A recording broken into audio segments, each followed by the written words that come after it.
Hi everyone, I'm Jen Lucas, Managing Editor of the Knitting Circle, and I want to welcome you to today's live event.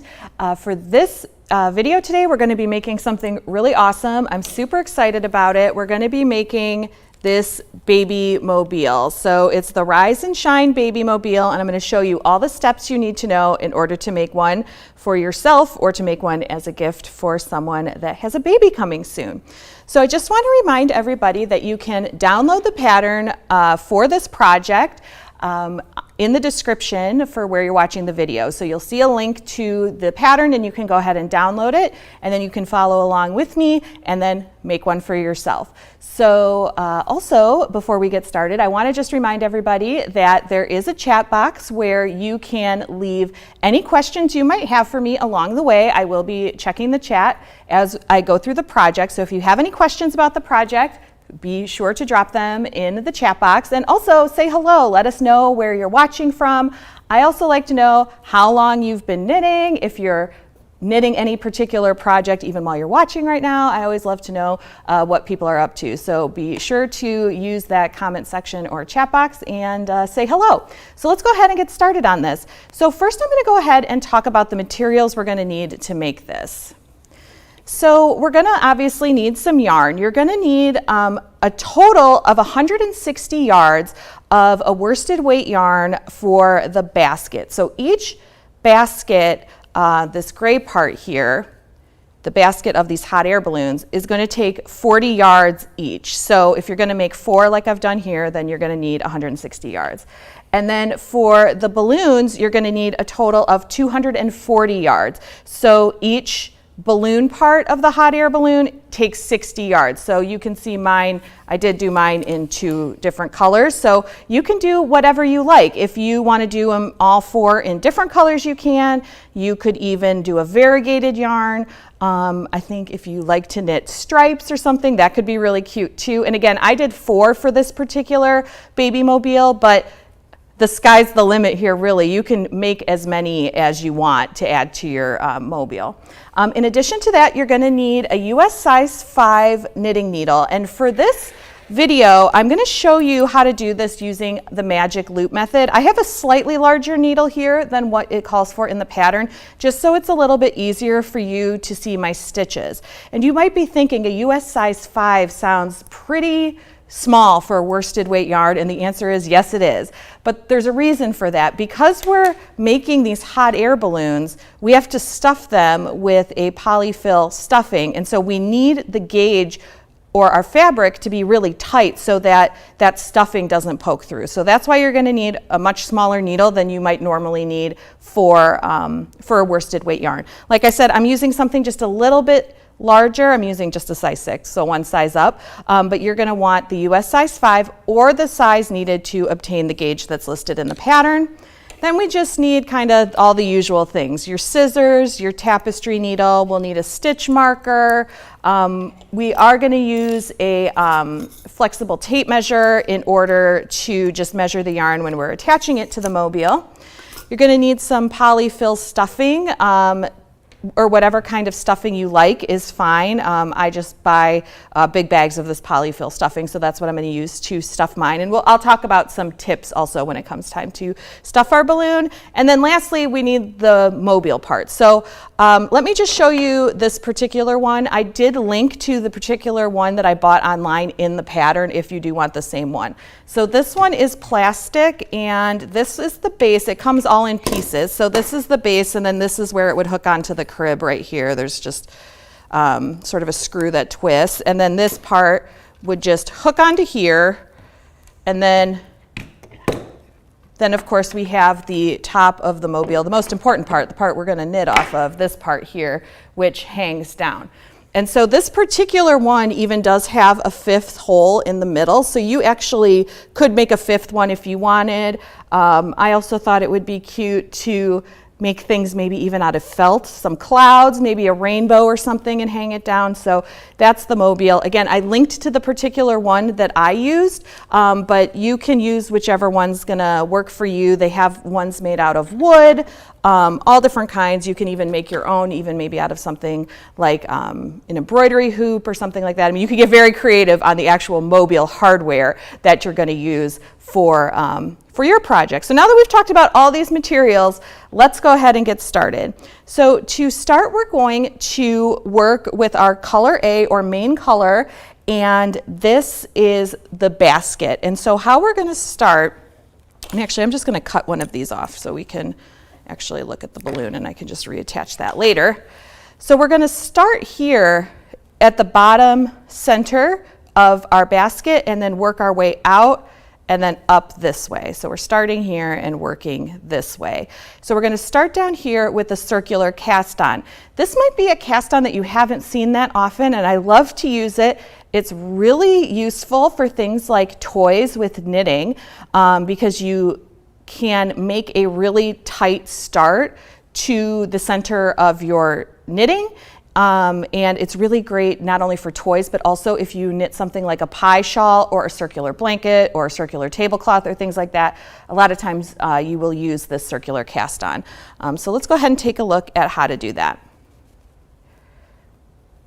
Oh, Linda says this is so cute. Well, thank you so much. I'm so glad that you think it's cute. I do too. I actually was inspired by somebody who works here at the Knitting Circle. They work for the parent company, and she had crocheted a mobile for a friend or her sister, and she was talking to me and Brenda, the managing editor of the Creative Crochet Corner, about crocheting this baby mobile, and I thought, what a cute idea for a project. So after she had talked to us about her baby mobile that she had crocheted, I decided I needed to knit one. So the circular cast on, if you do crochet, you might be familiar with the adjustable loop or magic loop, magic ring. It has a whole bunch of different names that you do in crochet in order to make a start to your crochet, and then you can pull it tight, and then you have that tight center to work around. We're doing the same thing essentially, but with our knitting. So to start here, I have my tail, and I'm just going to fold it over just like that to make a loop, and then I'm going to fold that loop down over the yarn tail. So I'm making kind of a pretzel-y shape like that. And this is a similar way that you might start a slip knot if you start your slip knot like down on a table. So what we're going to do is we're going to take our needle, and this is going to be the right needle, and we're going to just stick it right through the center here of our knitting and of the loop and pull it up. And then we're going to take our working yarn over here to your left hand. Now this doesn't really matter if you knit with the yarn in your right hand or your left hand. I find this technique easier to do with putting the yarn in your left hand for this. So all we've done is we've gone through that center loop, and then we have our needle between the loop and then our working yarn. So our working yarn's up here and our loop is here. I'm kind of holding it just like this. We're going to yarn over and then bring it back through the loop and then yarn over, go back through the loop, yarn over. See, we're just going back and forth over the loop and making a yarn over each time. And we're going to do this until we have 9 stitches. So I've got 1, 2, 3, 4, 5, 6, 7, 8, and 9. And so your last one, you should be going into the loop, between the loop and the working yarn, and around and pull up. So just like that. I'm going to go ahead and show that just one more time, just because this is a tricky thing and it's something that we haven't done in any projects yet. So again, we're going to fold the loop over, fold it down, go bring our needle right through the center, pull it up, get our working yarn into our left hand, and bring the needle between the loop and the working yarn, and then go up and over to yarn over, go through the loop, bring your needle up, yarn over just right over it. So that's 2, 3, 4, 5, 6, 7, 8, and 9. Just like that. And so Basically, we just have these stitches on the needle and then this loop hanging out here. So if we start just pulling, we can see I'm tightening that loop up. But before we tighten it fully, we're going to start working in the round. So because I'm doing this magic loop, I'm going to take half the stitches, so I have 9, so I'm just going to take 4 and slide 4 down onto the cord and then push the cord through and pull the cord out like this. Bring it up on the needle like that. So I have my 5 on one, 4 on the other. I'm going to bring it around. And now we're ready to start knitting. If you need a refresher on Magic Loop, obviously you're going to see me knitting it here today using the Magic Loop technique. You can always come back and watch these videos again. So if you need a little help with that circular cast on or the Magic Loop, you can always come back and watch this. And also we do have a video on the Knitting Circle website specifically on how to do Magic Loop in general, so that will help you with some of the basics. But if you don't like the Magic Loop method, you can use whatever method you like for small circumference knitting. So think about, how do you like to knit a sock? Do you like to do it with double pointed needles, Magic Loop, 2 circulars? Any of those methods will work for this as well. So now that we have this done, our first round is just to knit all the stitches. So we're going to just knit across, just like that. That's half the stitches. Turn it over, pull our knitting needle, and now knit the other half.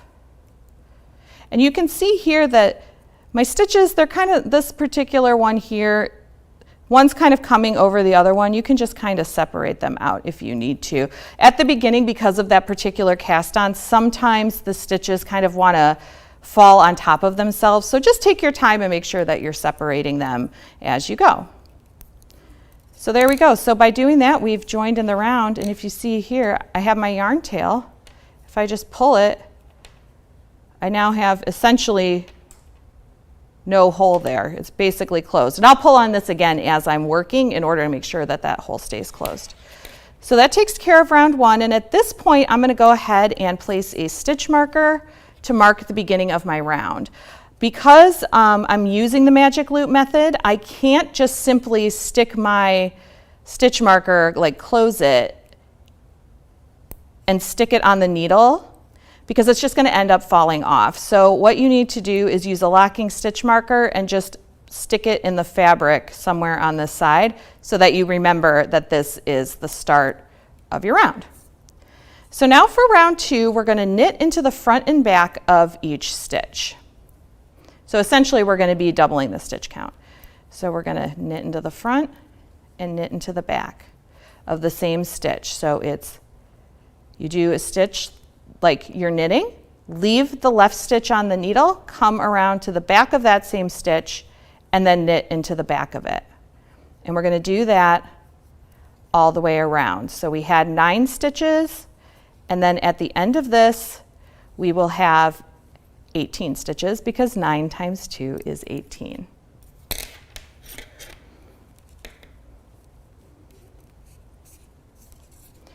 So now we're just going to do that other half. So knit into the front and back all the way around for round 2.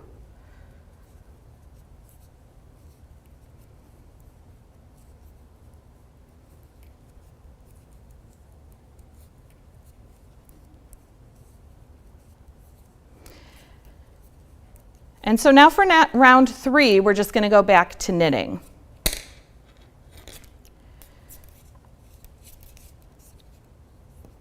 Just make sure you're not knitting with that tail, right?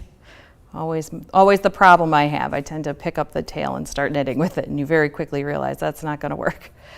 So we're just going to knit into each of these stitches. And so you can see here, they're almost paired because you knit into the front and back of the same stitch. So you have these 2 stitches that are pretty close together, but that's just because you knit into the front of the stitch and then the back of the stitch, but obviously we're going to just treat those as 2 separate stitches.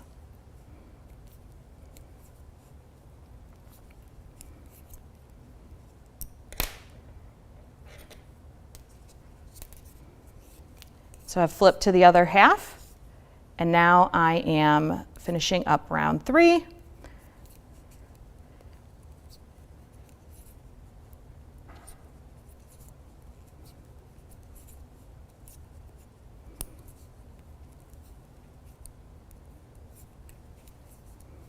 And there you go. So you would just keep following the pattern as written until you get to 30 stitches. I'm just going to knit one more round here and then talk about how we would work that purl ridge. So again, you would just keep working your pattern exactly as it's written to get up to those 30 stitches total, where I obviously have a lot less here. Making a smaller balloon, I guess.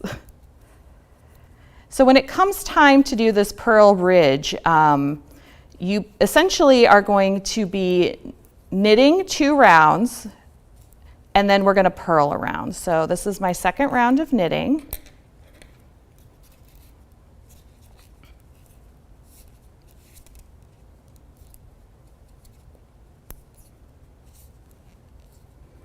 And then we'll move on to the purl round. And this purl ridge is something that I've actually done in a lot of different projects now. If you saw the little bunny pattern that I did a few months back, I used this purl ridge technique. When I did the knitted cactus that I did recently, I also used this purl ridge technique. So as you can guess, I really like it. I think it adds nice structure to these types of toy projects that you're knitting. So now that I'm going to purl, I just make sure I have my yarn in front of my right needle and just simply start purling.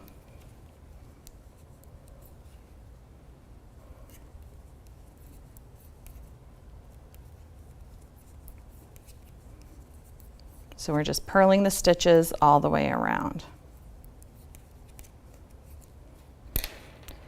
And then we're coming to the other side, and we're going to purl again. And you can see this is why it's important to have this stitch marker there, because we want to make sure that we're doing these steps on both halves, especially if you're using the magic loop method.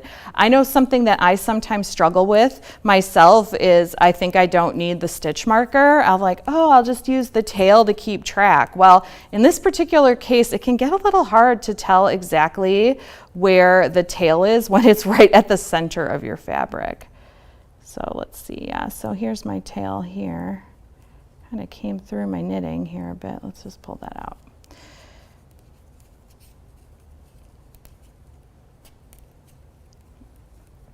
So you can see here's my tail. It is on this side, but when it's hanging down, sometimes then it's hard to tell, is that on this side or that side? So make sure you're using that stitch marker so that you can keep track of exactly where you are.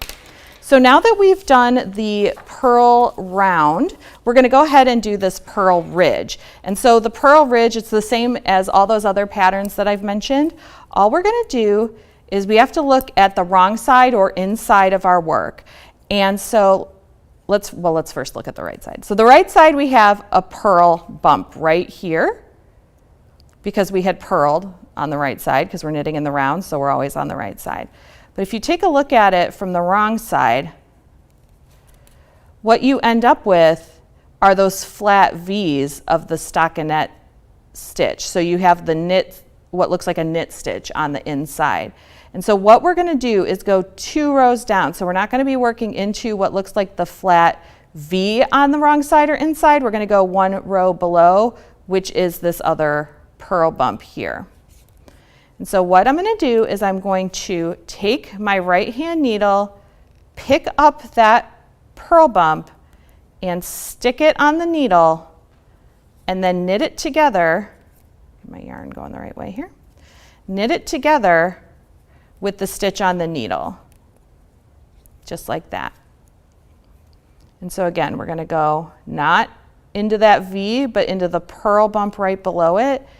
And when I put this onto my knitting needle, it doesn't really matter which way you're going to put it on the knitting needle, but I like to place it on the needle and so it's oriented the same way a normal stitch is oriented. And so that is the right leg of the stitch is coming down to the front of the needle. So let me just back that out a little bit here. So if we look at just this regular stitch right here, you have two legs of the stitch and then the yarn's going over the top of the needle. The left leg of the stitch is in the back and the right leg of the stitch is in the front. And that is traditionally how your stitches are going to be sitting on your knitting needle. Unless you do some other type of knitting method, maybe you use a combination method for knitting, then you would already be familiar about which way the legs of your stitches go. But in general, your right leg of your stitch is going to be coming down in the front. And so I like to, when I'm placing this stitch that I'm picking up, I like to make sure that that stitch is going the same way. And again, it doesn't really matter because it's inside, and in this case, we're going to be stuffing the inside. Nobody's going to see it. But the reason I like to be careful to do that with this type of project is that you're knitting this at a tight gauge. I'm actually doing it a little bit looser here, just so it's a little bit easier to see the stitches. But when you're doing this on a size 5, or if you're a really loose knitter and you're trying to get gauge, you have to go down to even a size 4, your stitches are already going to be really tight. And so if you put that stitch you pick up on the needle the other way, let's do this one the other way. Now we're twisting that stitch, and I don't know if you could tell on camera, but I can tell by the feel of it, it's much harder for me to get my needle in there to knit it. And again, from this side, it still looks exactly the same because the stitch that's twisted is behind or inside, but it just makes your knitting a little bit harder. So that's why I like to just pick it up and put it on the needle the same way as all my other stitches. Very long explanation just to say, put it on the needle the same way you put all your stitches on the needle. Let's see, Linda says, I use magic loop all the time, but I put the markers on the needles at the start and halfway point. When I get to those points, I slip the marker, then switch the needles, pull them out and start. I rarely drop the marker. Well, that's good to know. Yeah, I just have a tendency to drop the marker when I'm doing magic loop. But yes, absolutely, whatever works for you is perfect. We all knit a little bit differently, and that is great. That's what makes me love knitting.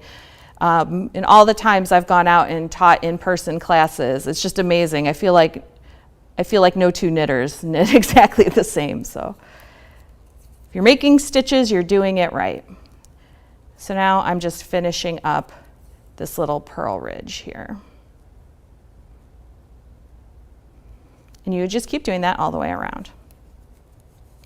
So once you have that purl ridge done, let me find that balloon we cut off here. So this is the purl ridge right here that I've made. And again, it just gives it a little bit more structure to the bottom. From there, you're going to go ahead and just knit the number of rounds that it tells you. And for this pattern, it's 12 rounds of stockinette stitch, which is knitting every round because we're working in the round. From there, we're going to go ahead and do this little other detail of our hot air balloon. And you're going to work this by doing a purl round, and then we are going to knit 2 rounds right after that, and then start forming what's going to become this Pico Ridge here. I just think this is so cute. I'm not going to lie, I was a little bit impressed with myself when I figured this one out. This was one of those things where as I was working it, I'm like, I just want a little bit of texture or something here. And I played around with a bunch of different techniques, and this is the one we landed on. So, okay, so I've basically done that here on this tinier swatch, or tinier piece. And now we're going to, so I've purled a round, and then I knit 2 rounds. And so now we're going to work 1 round of eyelets. And we're going to do that by doing a yarn over, and then knit 2 together, yarn over, knit 2 together. And we're just going to do that all the way around. So we're just creating a row of eyelets, which might seem a little bit counterintuitive when you are making a toy, because normally you don't want to put holes in your knitting when you're making a toy and you're going to stuff it. But because we're going to be basically doing something similar that we did with that Purl Ridge round. You end up forcing the little eyelets to the outside and everything's attached on the inside, so you're not going to have any holes in your actual project for the stuffing to poke through.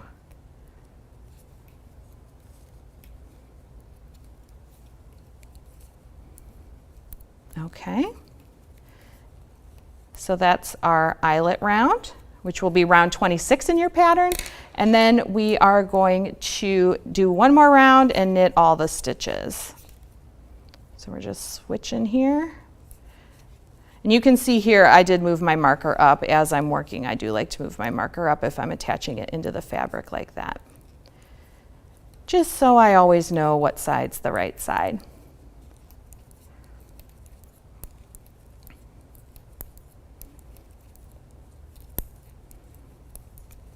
So we're going to just knit this round and knit the next round. So this is round 1.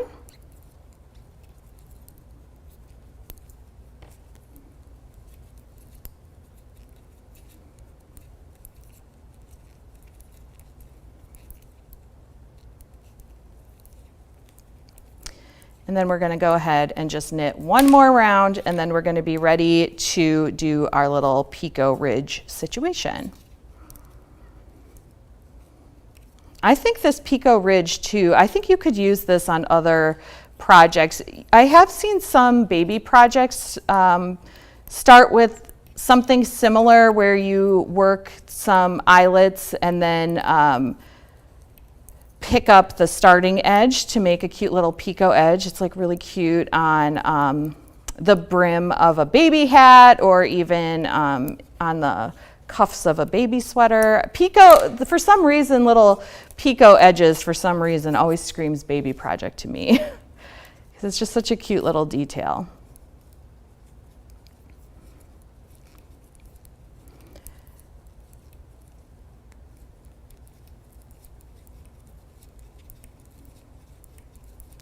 Okay, so we have our 2 rounds of knitting done after our eyelet row. So let's just set this down and look at it here. So we did our purls, 2 rounds of knitting, an eyelet row, and then 2 more rounds of knitting, and turn this to start our right side, or our next round. We're always on the right side. Okay, and now we're going to pick up from the inside again, and we're going to go down 5 rows. And so we're going to pick up the purl bump above the knit stitch. So again, if we're looking at the inside, we have this is the round where we purled. So we have the flat knit stitches on the inside. We're going to pick up a purl bump right above, just like that, and stick it on the needle. And we're going to do the same exact thing we did before. Just knit it together with the next stitch. So we're just going to the inside, picking up that stitch, sticking it on the needle, and then knitting it together. And we're going to do that all the way around. So I'm just going to keep working on that, picking up each one. And as I'm doing that, it is forming these little bumps here. So as I'm doing this, I just want to remind everybody, if you're joining us a little bit late, that we do have the pattern available for you to download for this Rise and Shine Baby Mobile. So be sure that you go ahead and download that pattern so that you can make one of these for yourself or a baby in your life. I actually think this one, because I don't currently have anybody in my life that's expecting a baby, and most of my nieces and nephews are all a little bit older now, but I was actually thinking about taking the one part of the mobile and maybe just hanging it in my office somewhere, because I think it just looks so cute. So you don't even necessarily have to use this project as a baby mobile for a baby. It's cute for adults too. And again, if you have any questions as I'm working along, then just be sure to drop those in the chat box as well. I'm happy to answer any questions I can as we're working along here. So we're just about done with the basket. We just got to do the second half of the stitches, picking up the inside here and knitting them together to make this little Pico Ridge. And now that I've done this in one project, I'm sure you're going to end up seeing this little detail in other projects on other videos coming up too, because I don't know what it is. There's something that I just find really fun about picking up the stitches from the inside of my fabric like this and making these little ridges in my knitting. I guess maybe it's just something different, you know, just from your regular knits and purls. You don't, I mean, knitting definitely is structural and can be structural, but a lot of times when I think about, you know, toys and, you know, making a lot of toys that have structure, I mean, I naturally will gravitate towards crochet just because, you know, you can kind of crochet in every direction. But this project really reminded me that knitting can be actually quite structural, and you can get a lot of shaping, and you can get structure, and you can get your fabric going in different directions if you just play around with it a little bit. So it's kind of fun to experiment with your sticks and strings in that way. Okay, we got one more to go. There we go. So now we've made our little Pico Ridge. You can see it's so cute. So to me, it does look like the top of a basket that you would see in a hot air balloon. I think it's kind of cute. Okay, so now that we have that, we are done with our gray yarn. So we can just give that a cut, set that off to the side, and then I think I will use the blue here for the rest of my balloon, if I can find the start of it. Oh, there we go. Okay, so now all we need to do is join our new yarn. And so to join the new yarn, it's as simple as picking up the new yarn and knitting with it. For some projects, I will knit the old yarn and the new yarn together. It's really up to you, however you want to do it. Let's just start with the new yarn. So all I'm going to do is take my tail, I just fold it over kind of like just a loop like that, and then I essentially just pick it up and stick it right onto the needle and just start knitting with it. And that first stitch and your last stitch there are going to be a little bit loose, just because, you know, that yarn is loose. It's attached to nothing. It's just a yarn tail. But when we come to the end and we are going to weave in our ends, at that point you can pull that stitch tighter, you can weave in your ends so that stitch is secured. If you want, you can tie a little overhand knot. Sometimes, depending on the project, again, I will tie a little overhand knot, a loose one, and then undo it and then weave in my ends at the end. Or again, like I said, sometimes I'll just knit both colors together for one stitch and just remember to treat that as a single stitch when I come back to it on the next round. So all I've done here now is attach the new yarn, and we'll continue working the pattern. So if I pull out, again, the one I detached, so then you're just going to work a few rounds of plain knitting, and then you're going to do some increases. The increases are going to be exactly what you were doing at the start of your hot air balloon. So it's just going to be knit into the front and back and then knitting for a few rounds. And then from there, you're going to knit plain, and then we'll start doing the decreases up here. So let's take a look at those decreases.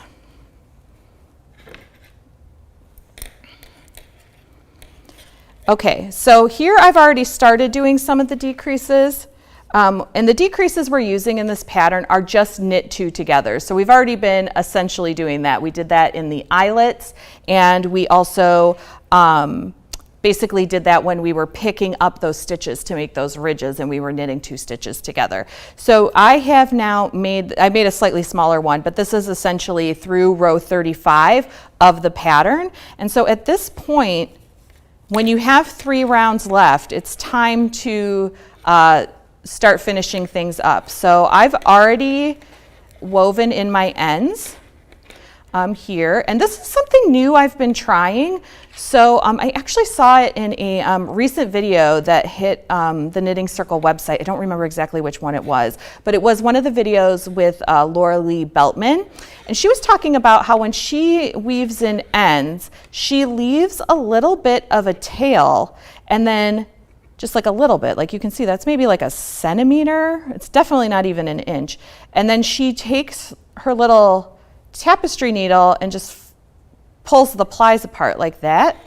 And she says for her that helps the end from coming back through. So for this project, I just decided to try it on all my balloons I made, and it worked. None of my ends were coming through. So yeah, definitely check out some of those videos from Laura Lee Beltman, because she taught me something I never even thought of before. And I wouldn't, she was saying that she would use this particular technique on a lot of different projects. You know, she said in the video she wasn't going to be winning any awards at the county fair or whatever, because obviously the inside doesn't look as perfect as it could then. But for a project like this with a toy, it's great because we're going to be stuffing it and nobody's going to see the inside anyway. So you would just make sure all your ends are woven in, and then we're going to turn it right side out. And now we're going to stuff it. And so I have my polyfill stuffing here, but one thing I just wanted to point out, and I did do on some of these, is I actually got some basically like foam core board, and this is actually the one I already cut. But this is actually sticky board, which I do counted cross stitch as one of my other main hobbies. And so I like to finish my own cross stitch pieces. And so sometimes I'll use this sticky board, and it's just like a thick cardboard, or even, like I said, foam core board, the mats for, you know, photos, if you're gonna like finish your own photo or do your own framing. Just something sturdy like that. And then all I did was just cut a very, very rough, I am not a good cutter. I actually found that for this project, my tape measure was about the same as the bottom of my hot air balloon. And so I had just used my tape measure to draw a circle on here and then cut it out and then stuff it into the bottom. And so this one does have it in there. You can kind of see. And that just helps give the bottom a little bit more structure. It's definitely not required, and I'm not going to do it here. Let's just stuff it with the regular polyfill, but I just wanted to show you that as an option. If you do want a little more structure to your balloon, you want to make sure that bottom of that balloon is really flat. You might find that you do want to stick some sort of circular cardboard in there. Honestly, we all are getting a lot of things, I'm sure, delivered, you know, online, the things we've ordered online, things like that. So even a piece of a leftover cardboard box, something like that, if you want to, definitely not required. So now we're just going to go ahead and stuff this. And so I like to just fluff this up a little bit before I start sticking it in there. And I do like my projects pretty densely packed, and especially if you have that really tight gauge, you can really cram a lot of this polyfill stuffing in there to really fill it out. And when you have it stuffed nice and tight, you can shape it a little bit easier too, I find. So we're just going to stuff this, put a little bit more in there. And we do want to slightly overstuff this, as we are going to work 3 more rounds. So we could always shove a little bit more in there, but because we're doing decreases, we're making a smaller and smaller hole as we go. So it's only going to get harder to put the stuffing in as we continue to work. So now I'm just going to do these last 3 rounds. And so let's see, our next round, we're going to knit 2.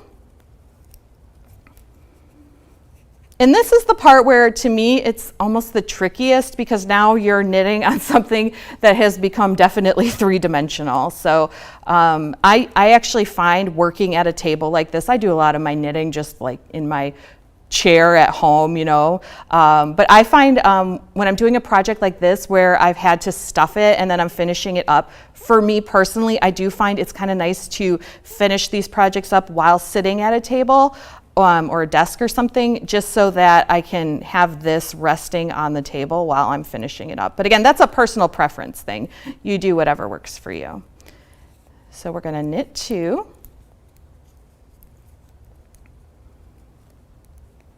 and then knit 2 together. And then come back around over here.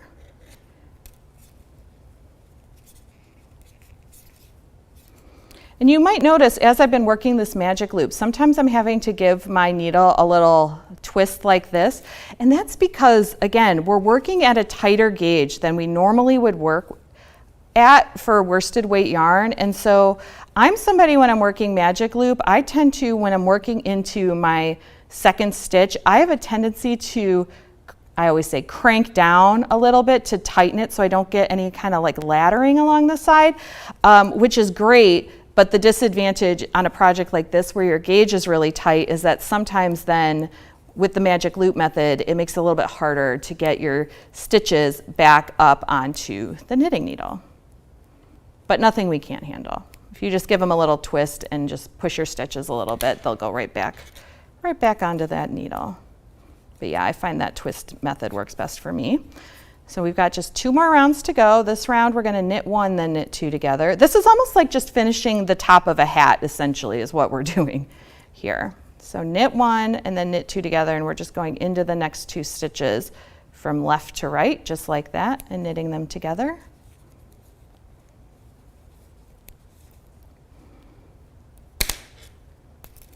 And then the other side.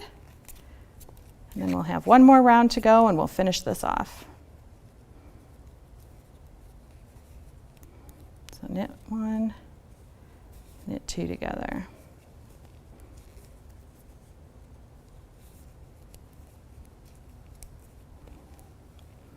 Okay. So at this point we have 12 stitches remaining. Now all we're going to do is knit 2 together all the way around. So cutting the stitches in half. So we're going to go from 12 to 6 because every round we're going to be, oops, dropped a stitch there, knitting 2 together. So I'm just going to pick that stitch just back up like that and get it back onto my left needle and knit 2 together all the way around.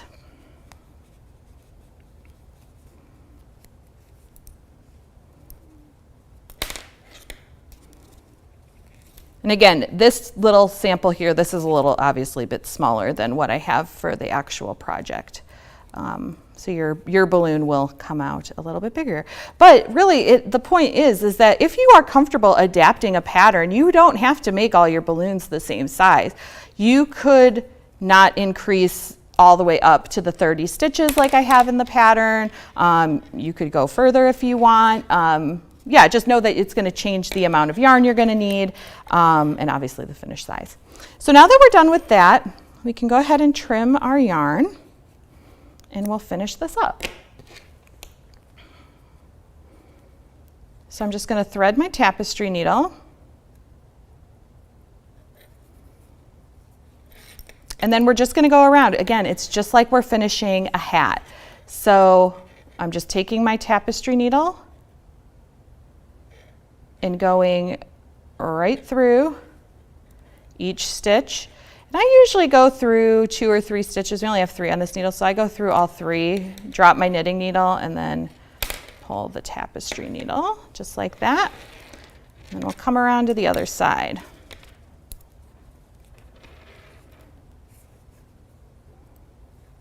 So 1, 2, 3. Some people do like to go through those stitches twice.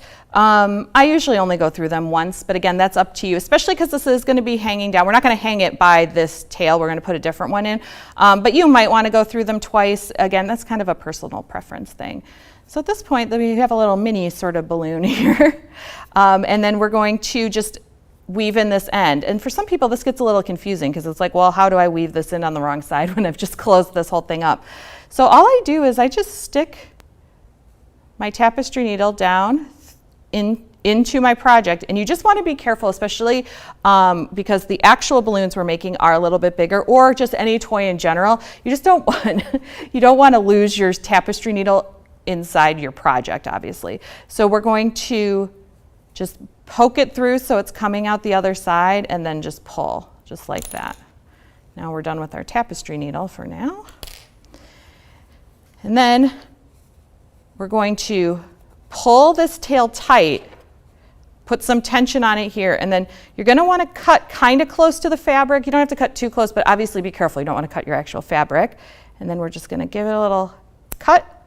And because we put that tension on the fabric, it just sucks right into the inside. And it's gone through all of that stuffing in the middle, so I don't really have any fear of it coming back out the top because it went through all that polyfill stuffing on the inside. But then you would just shape it how you want. And this one, again, because I did it with a slightly larger needle, you can see, even if we compare it to this one, you can see here my stitches are getting pretty stretched out from the stuffing here where I used the needle that it was called for in the pattern. My stitches are very tight. So at this point, we're going to attach it to our mobile. So actually, why don't I just trim this little pink part off, and we'll just reattach this big one. So then I have my mobile completed again. Okay, so for our mobile, again, I had 4 on this one that I attached, but and depending on if you buy a different type of mobile hardware, you know, when you get yours, you can see how you would want to attach it. But basically, all we're going to do is I'm going to grab the pink yarn here, because I did want my yarn to match the top of my balloon. But again, it's up to you. You could even do white so it's not as visible. That could be cool too. Okay, and so we're going to just take our yarn. And in the pattern, I tell you exactly how long this should be. Let me just take a look here. I said about 20 inches in length, so you can measure this or not. But with these particular mobiles, and you can see even here because I only have 3 on, this is really requiring some balance. This one's a little twisted. So you really do want to try to have it where the ones across from each other are about the same length hanging down, just so this stays balanced and you don't start getting this kind of situation, you know. So we want it to be about the same. So I wrote about 20 inches in the pattern, but I'm not going to worry about measuring that here.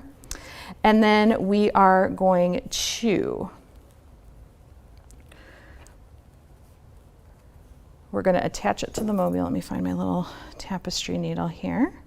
So we're going to thread our new yarn onto the tapestry needle. And again, this was a personal choice to use a whole new strand of yarn rather than the tail, just because I felt like it was going to be a little bit more secure having a standalone piece of yarn versus trying to have the tail that is attached to the knitting.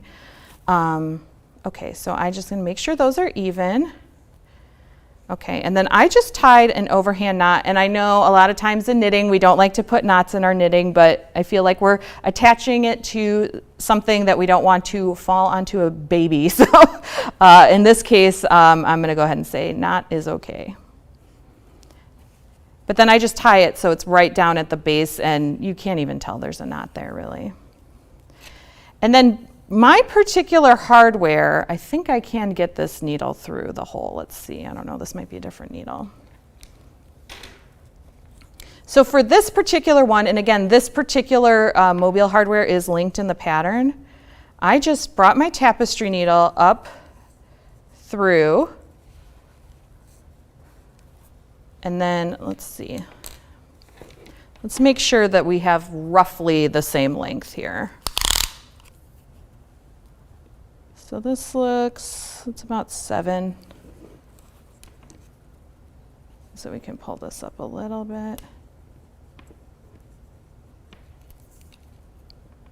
Okay, that's pretty good.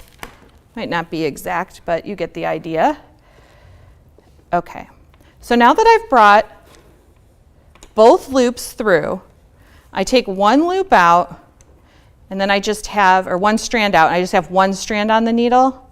And I'm going to take that one through again. And that really secures it in place here because it's coming through and then it's wrapping around the hardware. And then once again, we're just going with a knot. And there's obviously lots of different things you could do here. You could, if you had really thin ribbon, that could be really interesting. Like I said, you could use a different color. I said at the beginning, you know, you could even use some felt to make balloons or a rainbow or anything you can imagine, stars, a moon, anything. And then I did just trim these really short after I had after I tied that knot.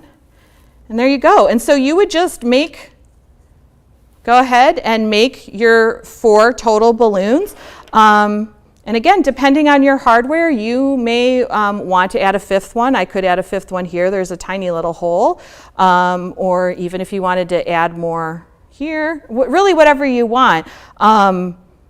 If you have other knitting patterns that have other cute things that sort of fit this theme, you could definitely knit them and attach them to the mobile too. I mean, this literally, there's nothing stopping you from adding more to your particular mobile. So from there, once they're all done, you would just, put the whole mobile together and it'd be good to go, and it would be ready for a baby to enjoy. And so I think the hot air balloons are so cute, and they're really pretty easy to make. I mean, even standalone as a toy, I think that they're really, really cute. And so that's it. I really hope that you enjoyed following along with me today.